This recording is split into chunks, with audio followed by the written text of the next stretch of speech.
Kembali lagi kita dalam pembelajaran kita hari ini dengan materi pengaruh ketergantungan antar ruang terhadap kehidupan bangsa Indonesia bersama Ibu Raya.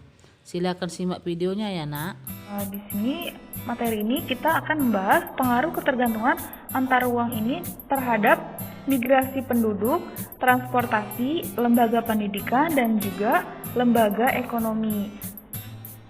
Nah, yang pertama kita membahas pengaruh antar ruangnya ini terhadap migrasi penduduk ya. Pengertian migrasi. 1. Mobilitas penduduk dan migrasi. Nah, di kelas 8 juga kalian sudah mempelajari tentang apa itu mobilitas penduduk. Ya, artinya mobilitas penduduk itu perpindahan penduduk. Ya, perpindahan penduduk dari suatu wilayah ke wilayah lain dengan maksud untuk menetap di daerah tujuan.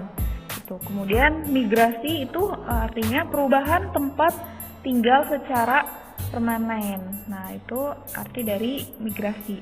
Kemudian yang kedua ada jenis migrasi antar daerah. Nah, yang pertama di sini ada 3 jenis ya. Menurut BPS, yang pertama ada migran sesama hidup.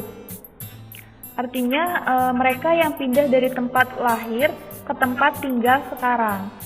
Atau mereka yang tempat tinggalnya sekarang bukan di wilayah provinsi tempat kelahirannya. Kemudian yang kedua ada migran recent, adalah mereka yang pindah melewati batas provinsi dalam kurun waktu 5 tahun terakhir sebelum penjajahan atau perhitungan penduduk. Kemudian yang ketiga ada migran total. Nah, migran total ini yang pernah adalah orang yang pernah bertempat tinggal di tempat yang berbeda dengan tempat tinggal pada waktu pengumpulan data.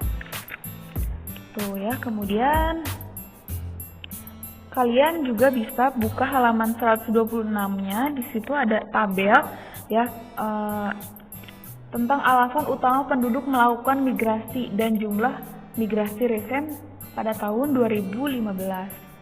Kemudian yang selanjutnya di sini ada faktor pendorong migrasi. Ini terdapat sejumlah faktor ya yang mendorong seseorang akhirnya melakukan migrasi. Yang pertama ada yang berkaitan dengan daerah asal. 1. Kurangnya karena faktornya mereka untuk migrasi ya. Adanya kurangnya lapangan pekerjaan. Nah, jadi penduduk di suatu wilayah atau negara dengan lapangan pekerjaan yang kurang, akhirnya mereka melakukan migrasi ke wilayah atau negara lain. Kemudian yang kedua ada kemiskinan. Jadi faktornya itu karena kemiskinan. Ya, penduduk yang mengalami kemiskinan di suatu wilayah dapat memilih melakukan migrasi ke wilayah lain untuk meningkatkan perekonomian mereka.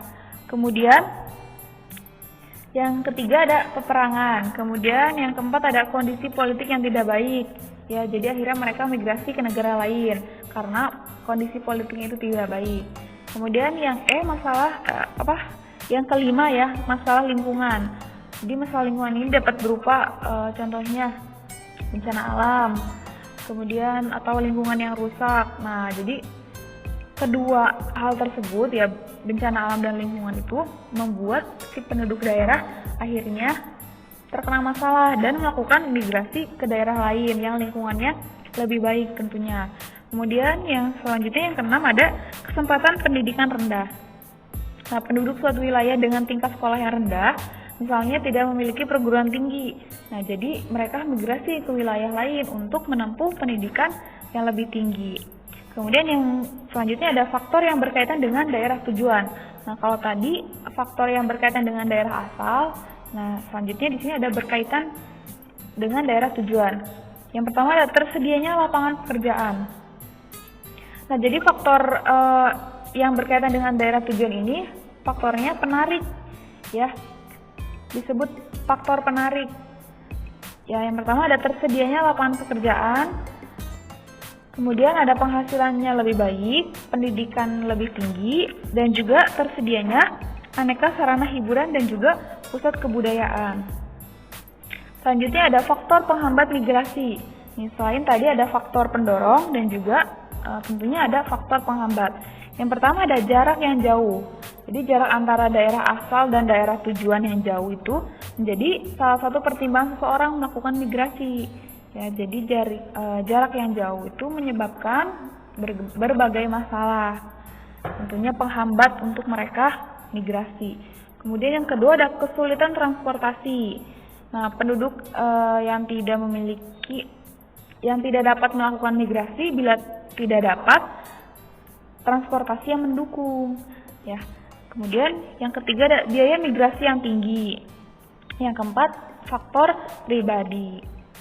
Kemudian selanjutnya ada pengaruh ketergantungan antar ruang terhadap migrasi penduduk. Ya, di sini ada yang pertama, migrasi penduduk dari satu daerah ke daerah lain dapat terjadi dengan berbagai alasan. Kemudian yang kedua, perkembangan perekonomian di suatu daerah dapat mengurangi keinginan penduduk pindah ke daerah lain. Yang ketiga, migrasi penduduk antar negara menjadi lebih mungkin saat ini karena globalisasi yang terjadi. Yang keempat, mobilitas non-permanen dapat terjadi saat ini. Nah, mungkin sampai di sini dulu pembelajaran kita hari ini. Ibu ucapkan terima kasih.